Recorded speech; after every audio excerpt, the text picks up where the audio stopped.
Y&R shockwaves, Billy's bombshell ignites a corporate war, Lily draws her line, and Nate's second chance begins. Welcome back, Genoa City faithful. If you thought the power struggles at Chancellor Industries had finally settled into an uneasy peace, Monday's episode of The Young and the Restless is here to remind you that nothing stays quiet for long in this town.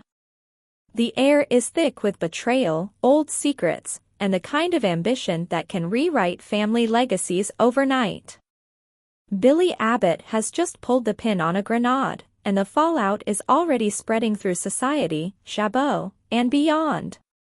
Meanwhile, across town, Nate and Stephanie are quietly building something that feels a lot more hopeful and a lot more personal. Let's break it all down. We open at society, where the polished surface of the restaurant can't hide the tension crackling between three people who once tried to make an uneasy alliance work. Lily Winters has barely processed Billy's claim that he intends to seize control of Chancellor when the reality of it lands like a slap. She almost laughs at first, certain he must be joking. Kane Ashby is far past humor. His face tightens as Lily delivers the only response she can: Billy is fired. She demands the files he's taken be returned immediately. Billy's reply is cool and calculated. She doesn't have the authority to fire him, he insists, because the Abbotts already own Chancellor. Kane doesn't hold back. He calls Billy a delusional, spoiled brat who has mistaken entitlement for destiny. Lily presses for the foundation of this wild claim. Billy answers with a story that reaches decades into the past. When Philip Chancellor ran the company, John Abbott stepped in with a bailout loan. Buried in that agreement was a provision: if the debt was not repaid on time, ownership of Chancellor would transfer to John or his heirs. Philip died before the loan was settled.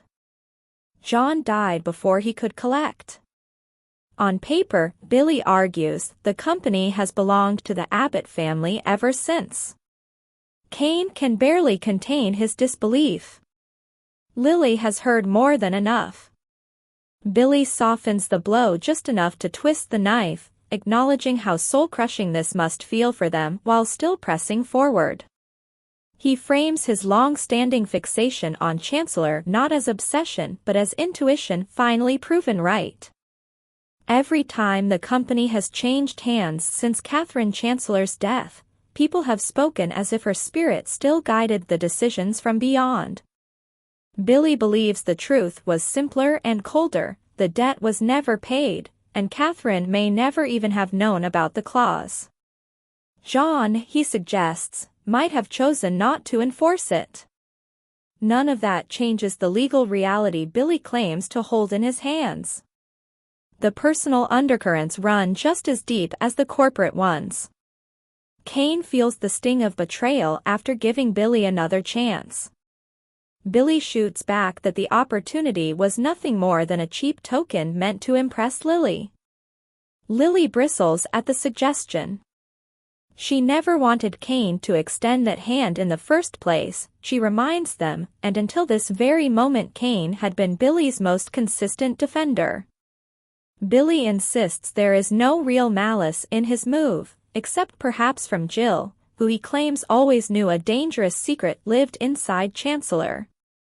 That secret, he says, is why she sold the company to Victor in the first place: self-preservation above everything else.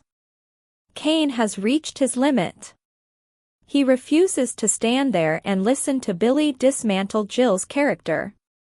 He stands, invites Lily to leave with him, and walks out when she chooses to stay. Alone with Billy, Lily draws a sharper line. Billy congratulates her on sending the more emotional of the two away, calling her the rational one. He warns that this is a fight she cannot win. Lily refuses to accept his version of reality. She looks him in the eye and delivers a promise that lands with quiet force: if he continues down this path, he will lose everything that actually matters to him. Then she walks out, leaving the threat hanging in the air. The scene shifts to Jack's office at Chabot, where Tracy and Ashley have arrived at their brother's request without knowing the reason. Ashley assumes it must involve the family company. Jack quickly reassures them that Chabot itself is secure. What is not secure is the ground beneath their feet. He tells them the Abbotts may be far wealthier than they realized, and that new fortune could come at a devastating personal cost. Billy has produced documentation claiming Chancellor rightfully belongs to the heirs of John Abbott. Shock ripples through the room. Tracy, who has spent years researching the family history, found no trace of such a claim. Ashley cannot understand why their father never mentioned it. Jack explains that the loan papers are now in the hands of attorneys, with Kyle already reviewing whether they can actually be enforced. None of the three siblings likes the idea of fighting to reclaim Chancellor. Tracy is especially unsettled by the thought of going to war against people she considers friends. Jack admits he already tried to talk Billy down and failed. Billy is focused solely on taking what he believes should always have been his. He even suspects Jill has known the truth all along, and Jack cannot entirely dismiss the possibility. Ashley finds a painful logic in that version of events. She notes that every one of them understands what it means to have a mother who placed reputation above her children. They made their peace with Dina before she was gone, and Tracy hopes none of those old wounds are forced open again. Ashley wonders aloud whether this fight might actually be good for Billy in the long run. Jack disagrees.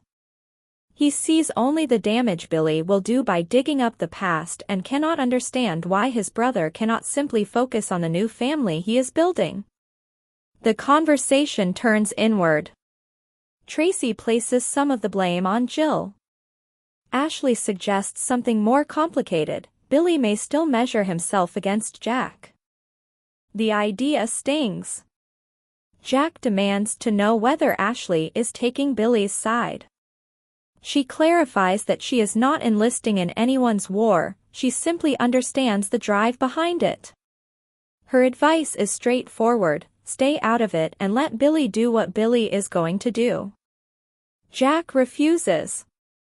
He will not watch anyone in the family walk into a burning building without trying to pull them back. Tracy sides with Ashley. Trying to stop Billy will only damage their own relationships.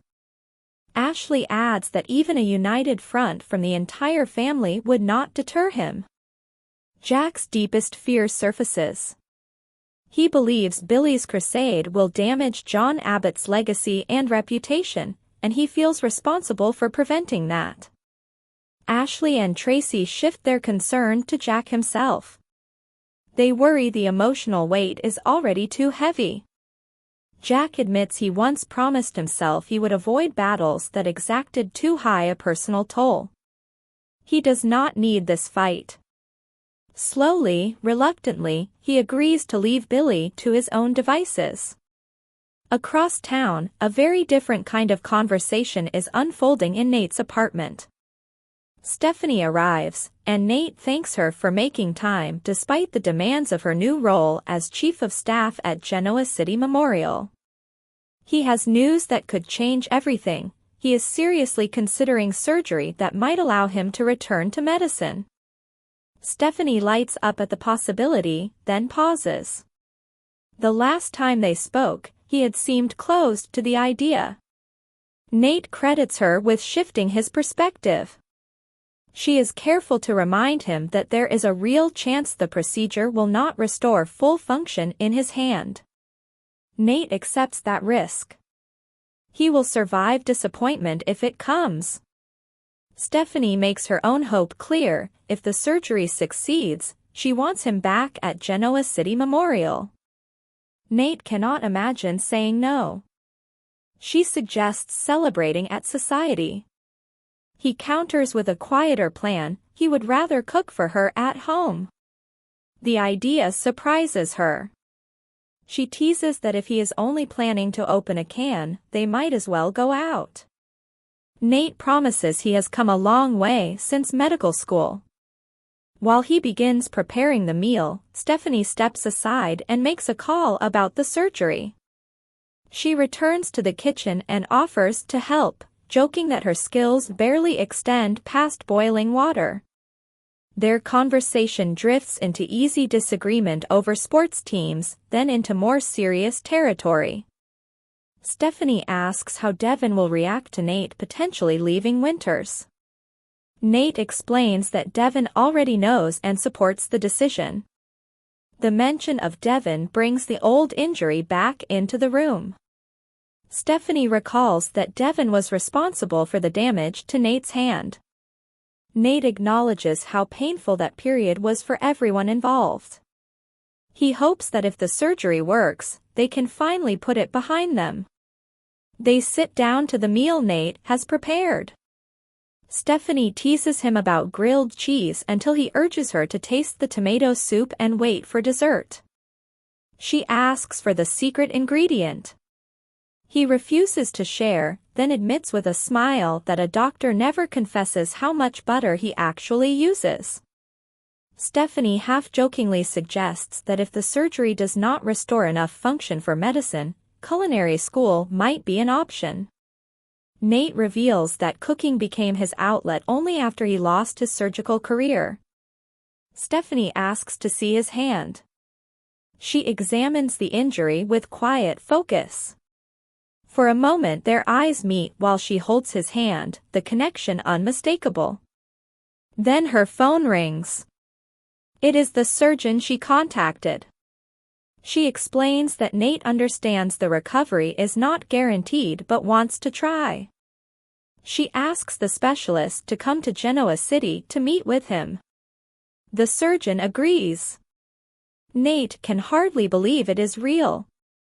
He thanks her for making the arrangement possible. Confidence rising, he invites her to a sports game. Stephanie accepts and adds that after this meal she would not mind him cooking for her again. Nate agrees. Something steady and promising has begun between them. Back at society, the corporate war continues to escalate. Kane finds Holden at the bar and asks whether he has uncovered anything about Billy's investigation. Holden has nothing yet. Kane shares the new claim. Billy insists he has documentation that could bring them all down. Billy appears behind them and delivers the next blow without ceremony. Holden no longer has a job. Kane accuses Billy of biting the hand that feeds him. Billy fires back that Kane is the one testing his patience, reminding him of the days when Kane himself operated under the alias Aristotle Dumas and tried to seize control of the city. Kane admits Lily was right all along. Billy was always going to become a problem. He feels like a fool for having defended him. Billy offers a cold kind of gratitude for the earlier support, then walks away, claiming he has found a future better than anything Kane could offer. Kane immediately calls Jack and heads for Jabot. In Jack's office, the siblings are still together when the call comes through. Jack reports that Billy has clearly launched his attack. He tries to send Ashley and Tracy away so he can speak with Kane alone, but they refuse. Kane enters and is relieved to see Tracy, calling her the voice of reason in the Abbott family. Jack assures him that he and Ashley can be reasonable as well. Kane does not waste time. He confirms they have heard about Billy's recent moves, labels the entire plan insanity, and urges them to stop Billy by any means necessary. If the plan moves forward, he warns, everyone will live to regret it. The final beat returns to society. Lily finds Holden alone and confirms that Kane has left. She is glad to have located him anyway. Without preamble, she declares that she is going to war with Billy Abbott and she needs allies. She looks at Holden and asks the question that will define the next chapter: is he with her? And that is where Monday's episode leaves us, on the edge of a battle that threatens to upend long-held assumptions about ownership, loyalty, and family, while across town two people quietly choose hope over resignation. The dust is far from settled. Billy's claim, whether ultimately proven or dismantled, has already forced every major player to confront what they are willing to risk and what they are willing to protect. Lily has drawn her line. Jack has chosen distance for the sake of his own peace. Kane is ready to fight. And Nate and Stephanie have reminded us that even in the middle of chaos, second chances can still be built one careful conversation at a time. Here is the lesson worth carrying forward: power without clarity can destroy more than it claims, but the decision to reach for healing, whether of a damaged hand or a fractured trust, still has the ability to change a life. In Genoa City the wars will continue, yet the quiet moments of courage may prove just as consequential. Stay tuned, because the next move belongs to all of them.